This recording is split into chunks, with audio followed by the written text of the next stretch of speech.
I feel like even though it's 2024, I'm going back to 2007.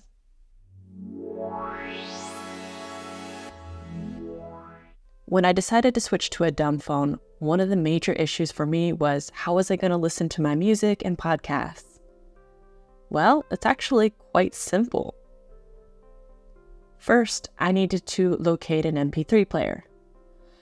I had a few lying around from back in the day. For example, I had an iPod Nano, which was only 2 gigs, and I also had an iPod Touch, which I think was around 30 gigs. I didn't want to use the iPod Touch because it had internet access, and I'm trying to reduce my screen time and my smartphone addiction, and the fact that I had access to the internet, I know would tempt me. So I tried the iPod Nano, but I had a lot more songs than I anticipated, and it didn't have enough space. I couldn't wean down my music addiction, so I decided to switch to an MP3 player that had an external memory option.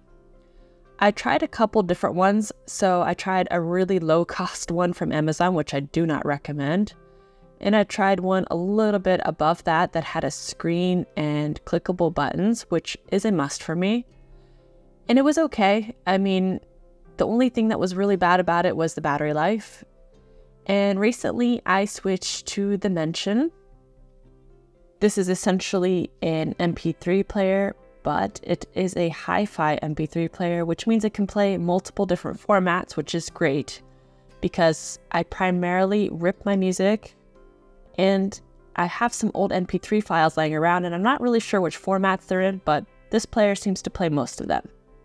Now, the big question is, how do I get my music? Did you know that iTunes still exists? Well, I didn't know that, and when I went into Apple Music, I noticed on the left-hand panel that you can still access iTunes and buy music if you wish. The only downside to this is that it works primarily with your iPods, and if you're not using an iPod, you'll have to change the format. But this isn't too much of an issue if you have a large library still lying around. One of the main ways I get music is by ripping CDs.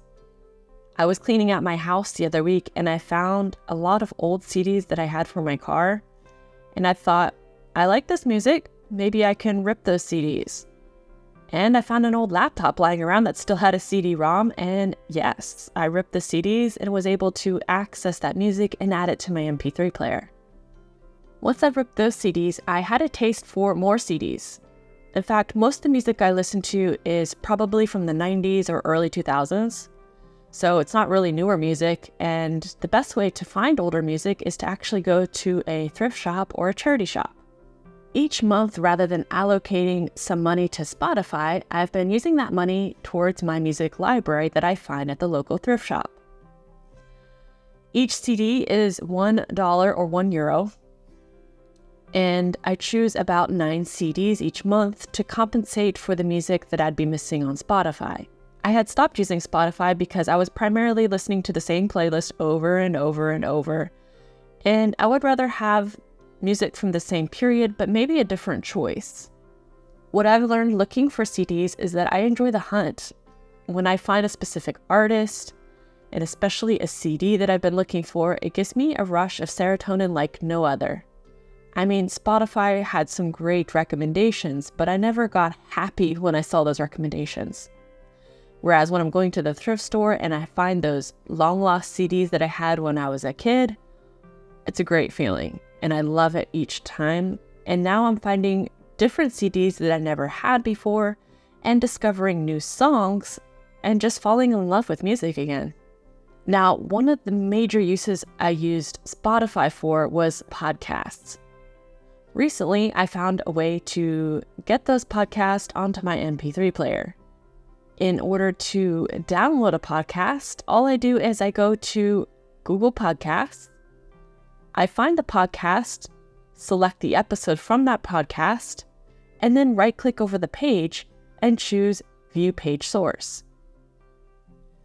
From this page, I'm going to select the Command F function or the Control F if you're using a Windows, and search for MP3. Once I find the hyperlink, I'm going to select it and then copy and paste it into the address bar. From here, a player will show up And all you need to do is right-click and select to download the audio file. From here, I can access the file on my desktop, and then I can simply add it to my MP3 player. So now each week, I download the podcast that I want to listen to for that week, and each month, I find new CDs to add to my MP3 player, which keeps me entertained and discovering new music and artists each month.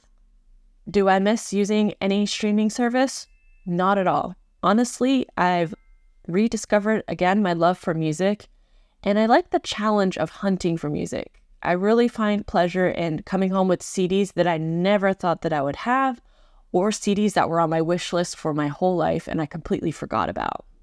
If you're on the digital minimalism journey, or you just want to stop paying for a streaming service, I highly recommend it, and you'll really enjoy music again. Thanks for watching, and hopefully see you soon. Don't forget to like and subscribe.